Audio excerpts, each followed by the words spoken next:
Today I'm going to talk about the electrostatic potential of a finite wire. The finite wire is located on the z-axis between minus L and L. And what we're going to do is we're going to calculate the potential in 2 points. We're going to calculate it first on the z-axis because that's easy to do. There's a lot of symmetry.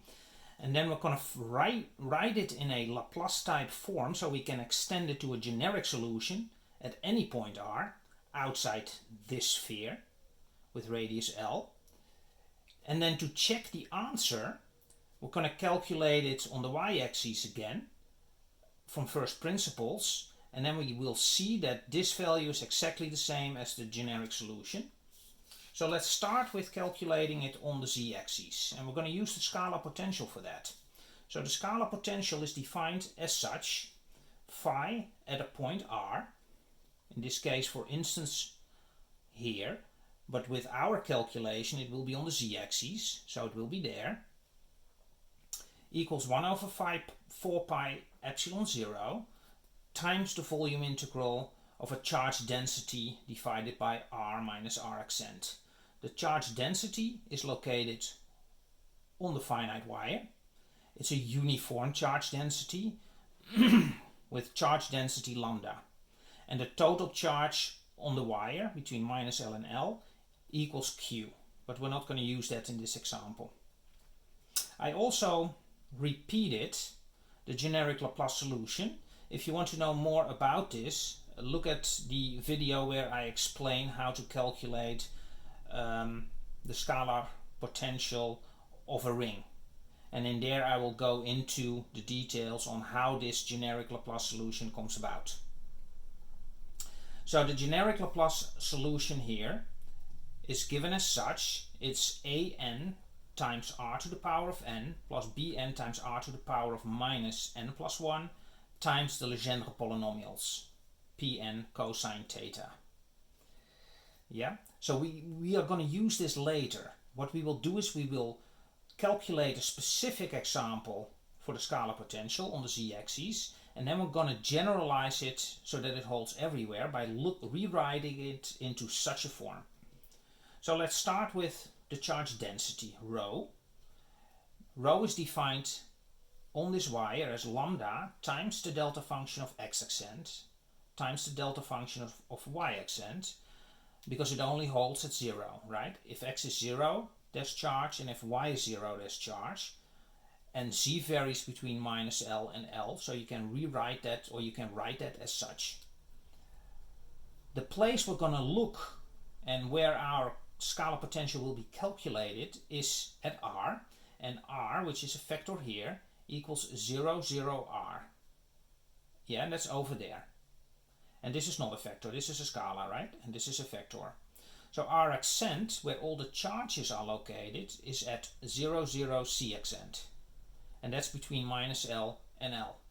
So if you fill this equation out, you put these values in this equation, you get the following. You get pi, or lambda, divided by 4 pi epsilon 0. You get the volume integral, right? In the x and in the y direction, and this is the c direction between minus L and L. And you essentially add up all the partial charges. And you do that here with lambda times this, which is rho, divided by r minus c accent.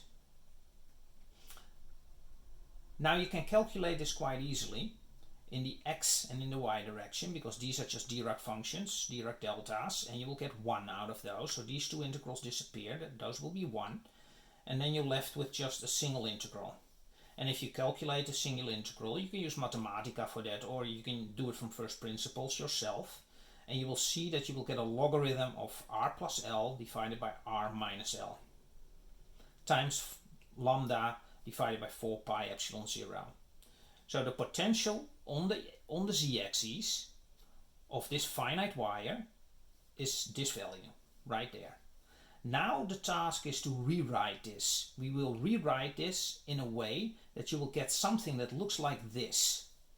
This, as you can see, has theta dependency. This has not. This only depends on r, because it only holds when theta is 0, right? That's on the z-axis. So if you rewrite this out into a form that looks like this, we can immediately expand it into a full solution that also depends on theta. So that will be our task.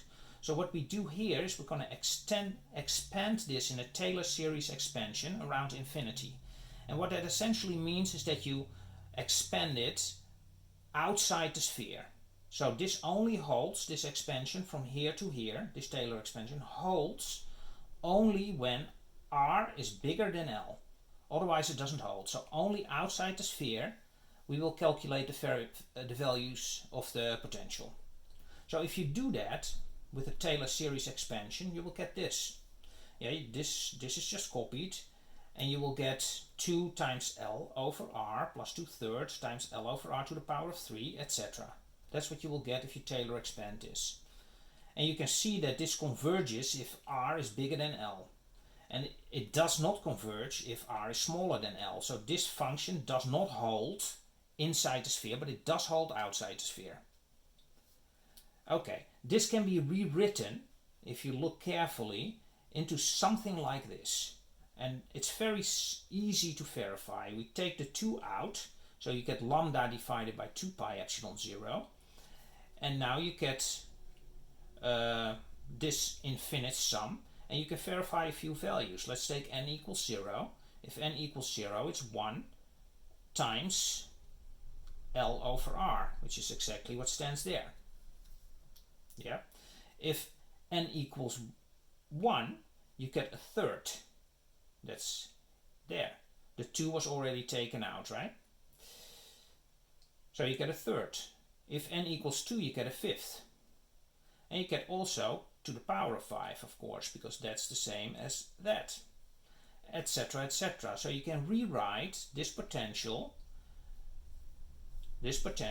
in an infinite series, and that infinite series looks like this. So now the potential is rewritten in a form that's very reminiscent of the generic Laplace solution. And that has great benefits. So for simplicity, I rewrote this one more time. This is what we came up with so far for our potential on the z-axis. That only holds on the z-axis. Yeah. Now we have the generic Laplace solution, which for convenience I already also wrote down. And now you can immediately see what the generic solution is. You take this piece, which only works on the z-axis, and you just tie the Legendre polynomials to it, and you're good to go. And you do that by looking at and comparing all the r's, the r values, and in this case you have to look at this one and not this one. Why? Because this one doesn't converge if you go outside the sphere, so these terms will all be 0. These terms will be exactly the terms that stand here. And you see that only there are values in the case that n is 2n here. So you also have to place 2n here to make sure that it becomes theta dependent in the right way. And this has to be the right solution. This has to be the generic solution anywhere outside the sphere, because this is a unique decomposition. And if you wrote this piece exactly the way you write it here, there can only be one solution, and that's this solution. So this is the right solution. Okay?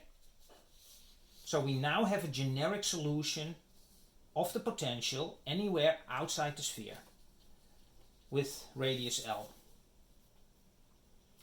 To make sure that this answer is absolutely correct, we're going to do another calculation. We're going to calculate what the scalar potential is on the y-axis. And we again use the scalar potential with that. We again use the same rho that we used before. Now r is not 0, 0, r, but it's 0, r, 0 because it's on the y-axis.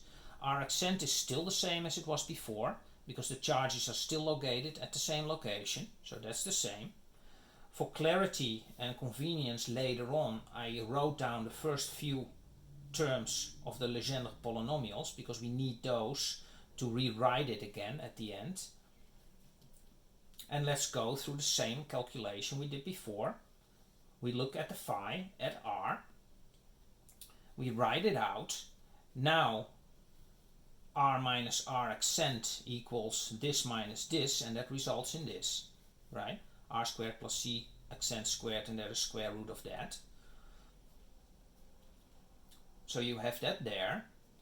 Again, you calculate it out and you get an arc sine hyperbolicus L over R. So you get an inverse sine hyperbolicus, or sine hyperbolic of L over R on this function. And this function better be the same as the generic one. So let's try to rewrite this. And again, we're going to expand this around infinity, so outside the sphere. And when you do that with a Taylor series expansion, you get this. And you can rewrite that in a series like so. And let's make sure that that is actually correct, because that is a little bit of puzzling to get from here to here, but you can easily verify it. So let's do that. So if n equals 0, you get a 1 here. You get 0, which is also 1. So you get a 1 here, so it's 1, 1. N equals 0, so that's to the power of 1. You get L over R here. So let's do one more term, because that one is more interesting. So you get n equals 1. Now that's obviously not going to work, because you have a 0 there, so that will be 0. So you need to look at n equals 2. If you do that, this will be a third.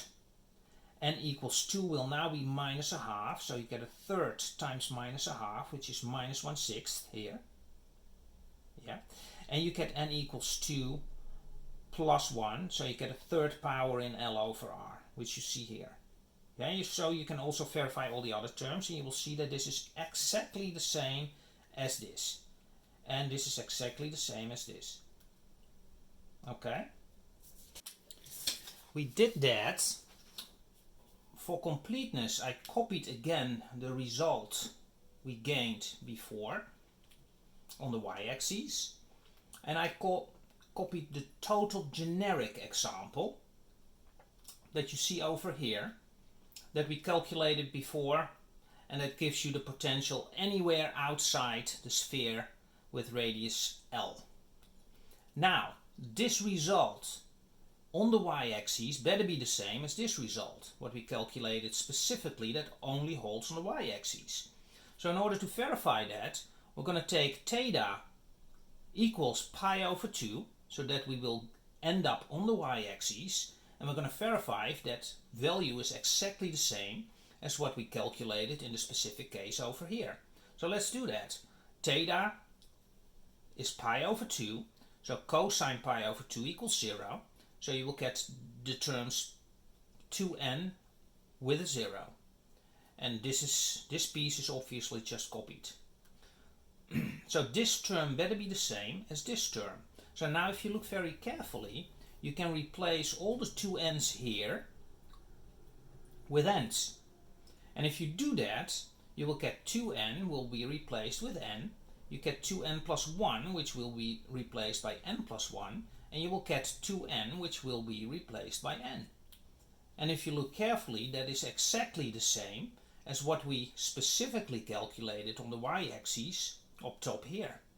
So indeed, this generic solution seems to be working, seems to be okay. So I have a pretty good feeling about this, that this is indeed the generic solution for the potential outside this sphere, based on a finite wire that is located between minus L and L. Okay, I think this is a great place to stop. If you like this video, please like and please subscribe, and I'll see you in the next.